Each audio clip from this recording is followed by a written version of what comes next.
Mga kababayan, muli po ang inyong lingkod, si Katambay Manong po. Dito po sa Tambayan Makabayan ay nagbabalik po muli. Samahan niyo po inyong lingkod at tayo po ay magkomentuhan. Mag-umpisa na po tayo. Komentuhan po natin mga tambay ang sama ng loob at hinaing ng ating mga kababayan.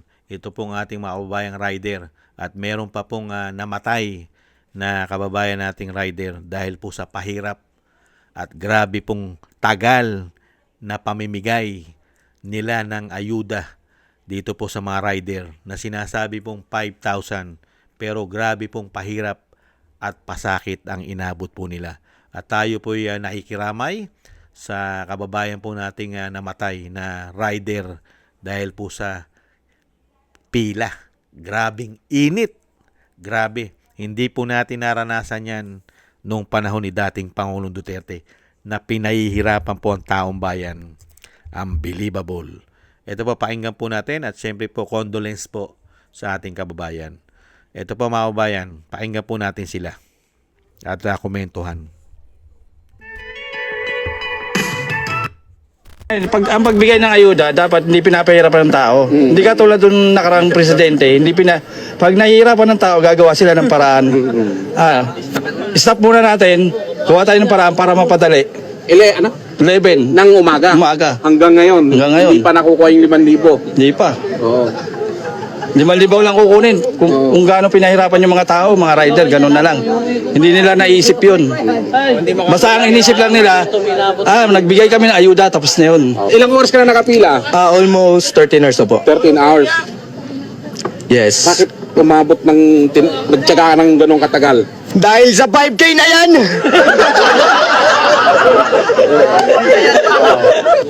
Gcash online. Online wallet. Para walang pila. Para walang pila. Para walang naghihintay dito ng mga tao.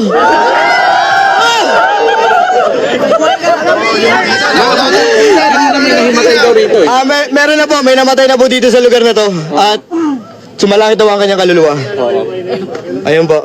Dahil sa sobrang Sa init po, sa sobrang lakas ng init. Lahat po ng rider dito ay naiinitan at napapagod. At nauuaw. Walang libreng tubig. Anong oras kayo pumila? Alas 6 po ng umaga. Tapos, alas 12:30 ng gabi, Ngayon na kami na-releasean. paano bang bakit umabot ng ganito kahaba? Medyo mas mabagal yung proseso natin ngayon eh. Oo. Mabagal talaga yung proseso. Tapos ang napakasakit pa doon, may namatay pa isa. Pero napakasakit doon. May isa sa kasamahan namin na namatay. Inatake. Wala. Mabagal talaga yung proseso sa loob. Wala. Mabagal. Tapos, biro mo, alas 6 pumila. Ngayon lang nakakuha. 12:30 na, di ba? Napakabagal talaga, sir. Grabe, no? Yan po mga kababayan, ang sinasabing gobyerno na walang malasakit. Ginagawa po mga hayop ang mga tao. Samantalang hindi naman po nila pera yung ibibigay nila. Kasi ang alam lang naman po nilang solusyon ay magbigay ng ayuda.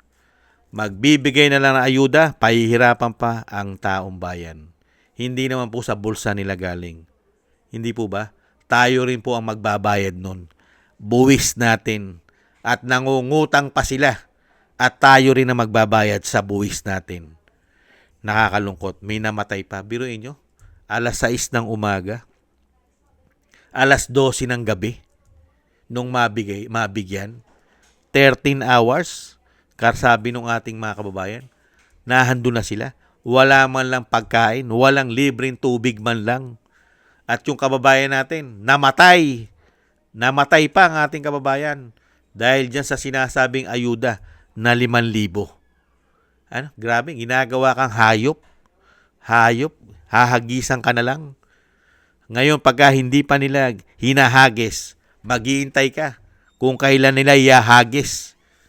Mga kababayan, napakabagal daw ng proseso. Samantalang, pwede naman pabilisin. Kaya nga sinasabi ng ating kababayan, meron na online. Pwede na nga sa bangko. Pwede sa GCash. Hindi po ba? Pwede na sa bangko. Hindi na pipila. Hindi po ba? Bakit nung panahon ni dating Pangulong Duterte, Hindi ganyan. Pag nagpamigay na ayuda, hindi ganyan katagal. Bakit ngayon? Bakit? Kailangan pang ayusin, silipin, para may makinabang? Para may makinabang? Kaya pinagtatagal? Para may malaki rin ang pakinabang na makuha kaya? Mas marami ang hindi mabigyan? Nakakalungkot, ano?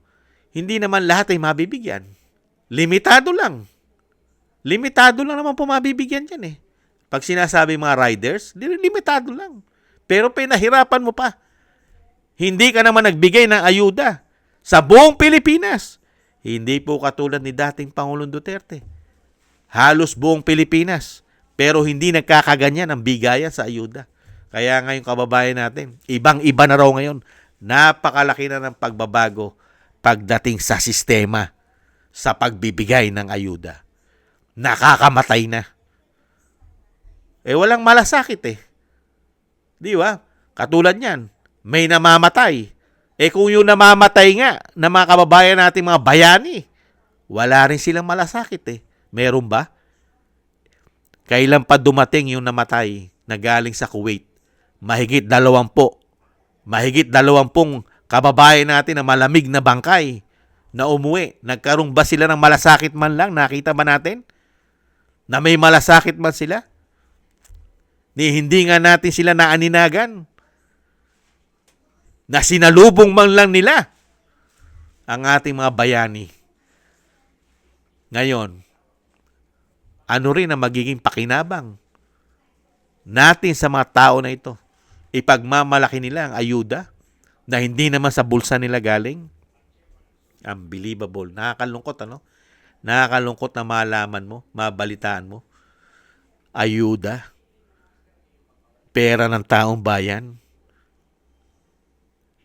Hinahayaan nila na ang Pilipino mabilad sa araw sa sobrang init. Napakainit ngayon sa ating bansa.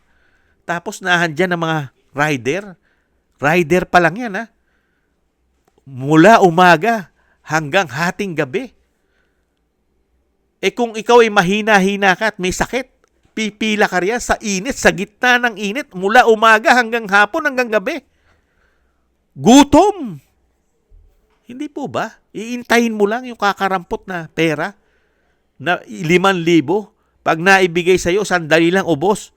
Pero ganun pa rin ang problema ng bansa, kahirapan pa rin. Naghihirap pa rin at nagtataasan pa rin. Dahil sila, grabe naman ang napupuntang pakinabang sa kanila. Hindi po ba? Dahil alam naman po natin, pag nagbigay sila ng ayuda, may pakinabang din sila di umano. Baka mas malaki pa ang napupunta sa kanila. Hindi kaya? Kawawang-kawawa po tayong mahihirap sa ganitong klaseng gobyerno. Mamamatay tayo para tayong namamalimos. Para tayo namamalimos sa sarili nating buwis. Unbelievable. Yan po ang legasiya na iiwan sa atin ng mga demonyong ito. Nakakamatay na legasiya. Hindi kaya? Kung yung mga bayani natin na mga OFW umuwing bangkay dahil sa ganda at galing ng nakaupo ngayon. May malasakit sila. Hindi nga lang sa mga Pilipino, sa pera natin. Di umano. Nahandun yata ang malasakit nila sa pakinabang. Hindi po sa Pilipino. Nakakalungkot. Tayo po'y nakikiramay at nakikiramay po si Kamanong sa ating kababayang nasawi dahil lang po sa ayuda. Mga kababayan, ikaw ba naman maghapong pumila sa init? Unbelievable. Gutom ka pa, uhaw ka pa. Mga walang puso't damdamin ang mga tao na yan. Unbelievable. Sana man lang, kung nagpapamigay ka man lang ng ayuda, inarkila mo man lang sana isang stadium. Bukas ang aircon. Yan. Ganyan sana ang ginawa nyo, pamimigay ng ayuda. Hindi dyan sa karsada. Pipila ka riyan sa init. Di po ba? Hindi man lang umarkila ng isang air condition. Pera naman ng taong bayan ang gagamitin. Inuubos nga ang pera ng taong bayan, kaka-hearing dyan sa Kongreso eh. Puro hearing eh.